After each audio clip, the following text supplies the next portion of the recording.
এক নম্বর ওসিয়ত হলো, আমার বাবা যখন মারা যায়, আব্দুল্লাহ বলছে, মুনাফিকের সর্দার কে? আব্দুল্লাহ ইবনে ওবাই ইবনে সুলুল, মনে করে রাখেন ভালো করে।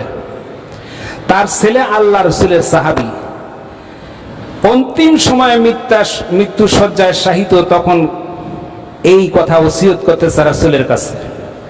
হুজুর তিনটা দাবি। এক নম্বরের দাবি হলো, আমার পিতা যখন মারা যাবে তখন আপনার গায়ের জুব্বাটা খুলে দিবেন, আপনার গায়ের জুব্বা দিয়ে আমার পিতার জানাজার কি বলে দাফনের ব্যবস্থা করব। যদি কাফনের কাপড় পরে দেই, আল্লাহর রহমতে মুনাফিক যতই হোক না কেন, রাসূলের জামা তার গায়ে আছে, এই জন্য আসমানের আযাব আসবে না।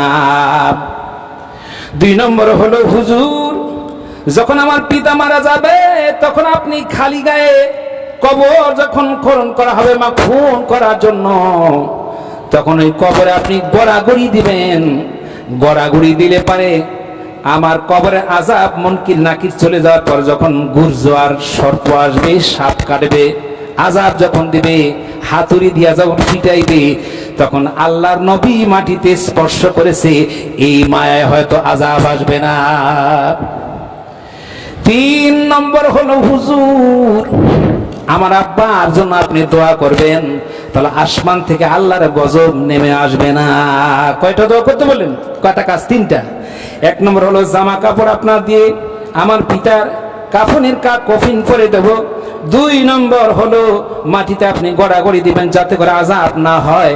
আর তিন নম্বর হলো, আমার বাবার জন্য প্রার্থনা করবেন যাতে করে আসমানি বালা না আসে। তখন এই আয়াতটা নাজিল হয়েছে, সূরা আত-তাওবার ৮০ নম্বর আয়াত, বুঝতে পারছেন? 10 পারা। তখন আল্লাহ পাক রাসূলকে লক্ষ্য করে আল্লাহ পাক আসমান থেকে নাজিল করলেন, হ্যাঁ ঠিক আছে আব্দুল্লাহ, আমি তিনটাই করব। রাজি হয়ে গেল নবী। মুনাফিক তারপর কি হলো? রাজি হয়ে গেল।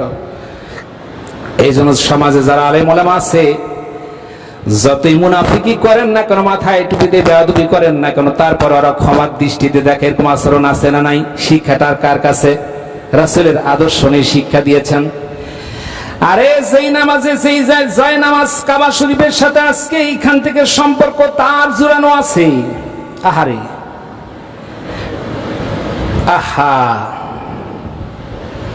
মসজিদ আল্লাহ, যেই মসজিদটা বাইতুল্লাহ দিকে লক্ষ্য করে আমরা আজকে নামাজ আদায় করব, যদি আল্লাহ করায়, ইন্নাল আউয়ালা বাইতিন উজিয়া লিন-নাস বিবাক্কাতিন মুবারাকা, মক্কা শরীফের লক্ষ্য করে নামাজ, দুনিয়ার যত মসজিদ আছে, ইতিহাস শুনে রাখেন, মনে থাকবে তাহলে।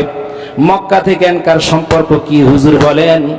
সম্পর্ক হলো সরাসরি বাইতুল্লাহর উপরে। যেই বাইতুল্লাহ যারা গেছেন, আমিও গেছি, আপনারা যারা গেছেন হজ করতে, যারা যান নাই তারা আপনারা যাবেন, নিয়ত করেন আল্লাহ তাআলা কবুল করে যেন মৃত্যু দেয়, তার আগে মৃত্যু দেয় না, এই নিয়তটা অন্তত করেন। আরে ভাই, কত টাকা সঞ্চয় করলেন, কিছু আপনার সঙ্গে যাবে না। যেইটা আপনি নেক আমল করবেন সেইটাই আপনার সঙ্গে যাবে।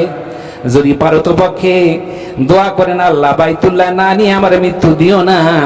একজন জুতা সেলাই করতে, ইতিহাস বার্তা বর্ণনা করছেন, জুতা সেলাই করতে করতে 2 দিরহাম করে জমা করতে করতে 44,000 হাজির মধ্যে কারো হজ কবুল হয় নাই।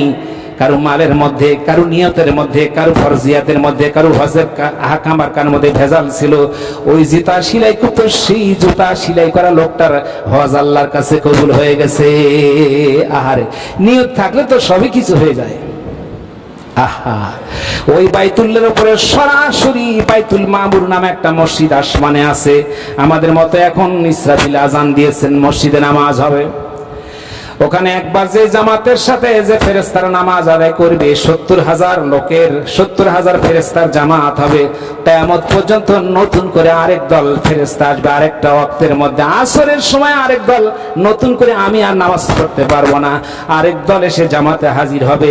এরকম যতদিন পর্যন্ত ইসরাফিল সিংহায় ফুৎকার না দেবে, কিয়ামত না হবে, ততদিন পর্যন্ত নতুন নতুন 70,000 ফেরেশতার জামাত ওইখানে হয়। আহা, ওর উপরে